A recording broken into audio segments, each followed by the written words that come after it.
Allô! Je vais vous présenter dans cette vidéo-ci de l'éclairage d'ambiance. En fait, j'ai mis la main sur des démos. Ça va être des produits InLight. Donc, j'ai quelques produits et j'ai le démo de mon fournisseur, ce qui fait que j'ai la possibilité de m'amuser sur mon terrain puis d'expérimenter en attendant d'avoir mon projet d'éclairage. Donc, je vous amène ce soir en arrière de mon cabanon et de mon garage. Pour ceux qui connaissent mon terrain, c'est mon verger arrière. Donc là, on est dans le salon en ce moment. J'ai éclairé de manière simple, peu coûteuse, avec des guirlandes de Noël. Et j'ai habillé ma tonnelle. Donc, il y a une grimpante qui est installée dedans. J'ai les guirlandes autour. En arrière du banc, j'ai aussi intégré des guirlandes. Donc, ce qui amène un petit peu de luminosité dans le secteur ici pour m'installer et relaxer le soir. Mais j'ai des moufettes, moi, dans mon secteur, et ce qui me stresse tout le temps, c'est que passer la tonnelle, c'est tellement sombre qu'il y a une petite moufette qui va arriver, puis que je vais la voir seulement quand elle va arriver à la lumière. Donc, aussi, ben, à ce temps-ci de l'année, au mois de septembre, il fait noir de bonne heure, au mois d'octobre aussi. Mon verger, il y a des choses que je peux récolter tard à la fin de la saison. Donc, d'avoir de l'éclairage, ça peut être le fun pour pouvoir avoir accès aussi à ces choses-là. Puis, ben, c'est beau dans un verger. Fait que ça peut être aussi très joli d'intégrer de l'éclairage d'ambiance. Donc, la raison pourquoi on est ici en ce moment, c'est tout simplement pour faire des tests et pour vous montrer les possibilités que l'éclairage d'ambiance fait. Parce que quand je suis avec ma clientèle, euh, souvent quand on parle l'éclairage paysager, les gens pensent à des sentinelles, quelque chose de très gros. Quand on parle d'un petit éclairage simple, peu coûteux avec les guirlandes, les gens connaissent un peu sur le principe de venir intégrer ça dans un gazebo, des choses comme ça. Mais là, on va parler d'un éclairage vraiment de qualité, un produit qui est facile pour monsieur et madame tout le monde qui décide de le faire par lui-même. Donc, on n'a pas besoin de faire affaire avec une entreprise. On n'a pas besoin d'un électricien non plus. On a besoin seulement d'une prise de courant, d'un transfo, du filage, puis du produit. Donc, encore plus simple que certains produits de quincaillerie.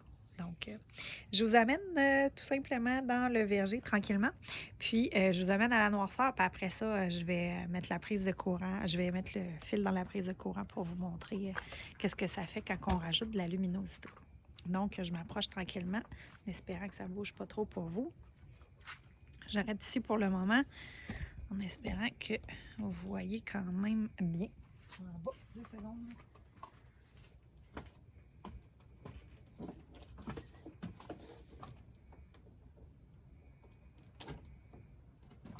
J'espère pas trouver de moufette. Ce serait drôle. Donc, avant de préparer, de commencer la vidéo, j'avais déjà installé quelques lampes. Donc, on voit la rallonge électrique qui est là en ce moment parce que j'ai du filage au sol, pas caché évidemment. Donc, la première que vous allez voir à votre droite, c'est une souée. La souée, c'est une tige, donc avec une lampe. C'est une lampe qu'on va être porté à utiliser sur les bords des sentiers pour faire un chemin. Moi, je la trouve très intéressante pour les chemins. Je l'ai déjà expérimenté aussi dans un aménagement paysager sur le bord des arbustes. Ça fait quelque chose de joli aussi. Elle va être surtout utilisée pour les chemins. On va utiliser aussi le bollard. Il y en a qui connaissent les bollards, donc il y a différents types de bollards qui vont servir aussi pour les chemins. Puis vous allez voir un petit peu plus loin, il y a aussi des petites pastilles qui peuvent faire l'affaire, mais à ce moment-là, directement au sol pour les chemins. Si je m'enfonce un tout petit peu plus dans l'ombre, vous allez voir, quand on parle d'aménagement, d'éclairage, de l'aménagement, on veut éclairer vraiment plusieurs choses. Donc, voyez-vous, ici, j'ai un spot au sol qui vient éclairer mon arbuste, malgré le fait que j'ai la souée qui est juste à côté. Ensuite de ça, je vais un petit peu plus loin. J'en ai une qui éclaire beaucoup plus. Donc, voyez-vous, c'est un spot qui est plus loin parce qu'il est beaucoup plus fort, puis il vient éclairer vraiment sur 3 arbustes pour créer un effet. Puis je vais vous amener dans un autre angle. Vous allez voir aussi que ça l'éclaire tellement loin que ça va chercher aussi d'autres arbustes et ça vient créer un effet sur le cabanon. Oups, excusez-moi, une vigne. Je vais juste enlever cette branche-là de là. Je vais essayer d'arrêter de bouger, je m'excuse. Donc, voyez-vous, ça crée un effet sur le cabanon, ça crée un effet dans les arbustes. Donc là, on est dans les spots vers le haut. Donc, ça fait quelque chose de super intéressant. Et dans ce cas-ci, c'est seulement un spot. Il y a différents produits, donc des belles possibilités là, par rapport aux produits. Ce qui est important, c'est vraiment de prendre le temps de faire son expérience, de tester les choses pour voir qu'est-ce qu'on pourrait aimer. Je vous montre aussi, voyez-vous, dans mon verger, moi, c'est un secteur qui n'est jamais tondu. Donc, les pastilles qu'on voit souvent dans le pavé ou qu'on va voir dans le bois, c'est quelque chose qui pourrait être mis au sol à partir du moment là, où c'est une zone où il n'y aura pas d'accumulation d'eau. Il faudrait que je vérifie, là, ce que je vous dis, c'est peut-être pas la vérité, mais comme moi, il n'y a pas de tonte de pelouse dans le secteur, et donc, le sol est en pente, donc pas d'accumulation d'eau du tout. Je crois que ce serait quelque chose qui serait possible. Parce qu'on pense qu'on est sur un patio de bois, bien, il y a de l'eau qui s'accumule un peu. Donc, je vais juste tasser l'angle comme ça ici. Donc, voyez-vous, ici, la pastille est juste ici. Donc là, c'est la petite pastille. J'ai caché le reste du panneau parce que les pastilles sont insérées dans un panneau en ce moment. Imaginez-vous qu'elle est tout simplement ancrée dans la pelouse. Ça fait vraiment quelque chose de petit. Évidemment, elle n'est pas toute seule. Il y a le reste de l'aménagement qui est un tout petit peu éclairé. Donc, ce qui fait que, évidemment, on la voit, elle, et on voit d'autres choses. Je vais vous montrer, dans le fond, je vais laisser le cellulaire ici, puis je vais m'en aller enlever les 2 autres lumières pour vous montrer qu'est-ce que ça fait, la force des pastilles. Puis je vais vous montrer aussi les 2 pastilles. Parce qu'en fait, je trouve le moyen que mon cellulaire tienne. Donnez-moi 2 secondes. Dans le fond, il y a 2 différentes dimensions de pastilles qui permettent de créer des choses quand même très intéressantes. On va espérer que ça ne bouge pas. Alors, je vais juste déconnecter le gros spot ici. On voit que c'est déjà plus sombre. Je vais déconnecter celle-là ici. On voit que c'est encore plus sombre. Donc, vous voyez déjà la pastille qui éclaire juste un tout petit peu. Si j'enlève aussi la souée, donc on voit maintenant seule la pastille bien claire. Et il existe, comme je vous disais tout à l'heure, une plus grosse pastille comme ça ici qui peut venir faire un effet. Ce qu'il faut faire attention au niveau de la pastille, c'est que ça va quand même éclairer beaucoup au niveau du visage quand on est vis-à-vis. Donc, c'est quelque chose qu'il faut quand même tenir en ligne de compte dans un endroit qui est très sombre. Sinon, ça fait quelque chose de très intéressant au niveau du sol. Moi, j'aime mieux la petite pastille. Je trouve que c'est plus délicat. Donc, ça fait quelque chose de plus doux. On en met à quelques endroits, puis ça nous fait un éclairage sécuritaire à partir du moment où je veux circuler. À partir du moment où ce n'est pas une question juste de circulation, mais on veut créer un bel effet, c'est là que, à mon avis, la souée rentre en ligne de compte. Parce que la souée crée quelque chose de beaucoup plus grand au niveau là, de l'effet. Donc, je vais tasser juste un tout petit peu pour vous montrer. La souée, là, elle va chercher quand même quelque chose de très grand. Je vais aller fermer mon éclairage de l'autre côté, parce que là, évidemment, on a l'éclairage de l'autre côté qui a un effet. Mais ça va devenir très sombre hein, à partir du moment où on enlève. Vous allez être croche. Vous allez être croche parce que je ne suis pas capable de vous mettre droite. Que je réussisse à vous faire tenir. Ouais, ça marche pas mon affaire. Oups.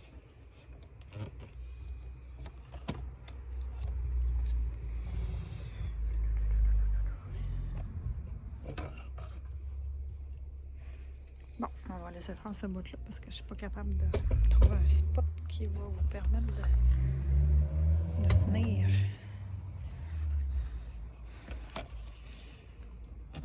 Ok, je l'ai. Good. Donc, je vais aller fermer ma lumière à l'autre bout.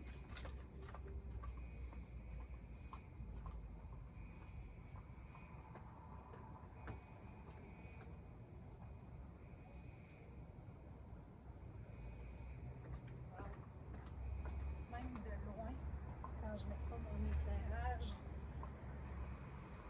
du secteur salon, juste la souée, ça donne un bel effet.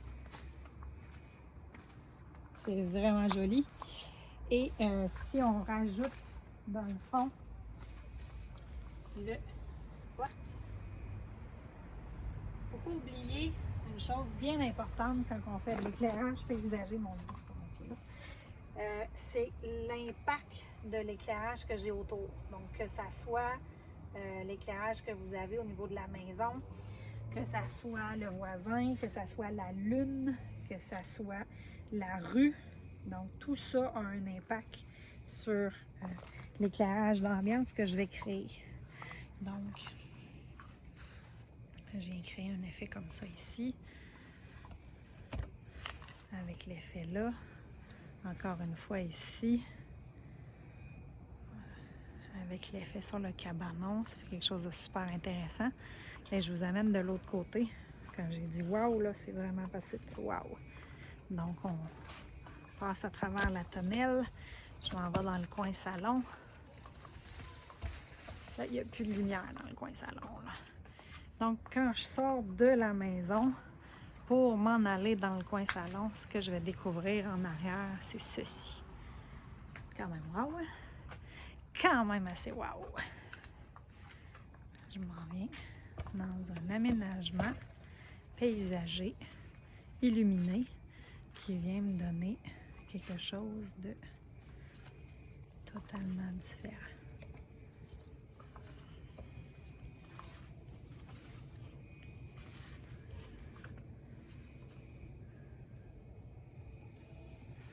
Maintenant, à partir du moment où je découvre que c'est très intéressant, puis je dis oh, waouh, j'aime ça, j'aime ça, j'aime ça, j'aime ça.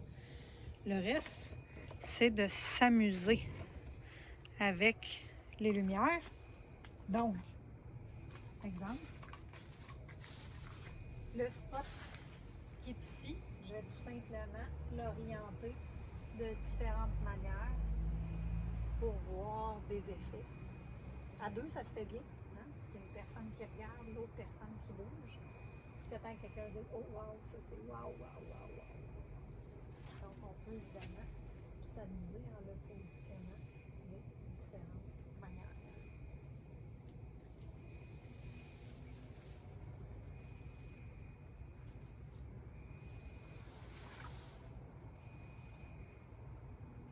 Vous ne voyez pas là, moi d'ici là, je vois un super bel effet directement sur le cabanon. Quelque chose de vraiment le fun.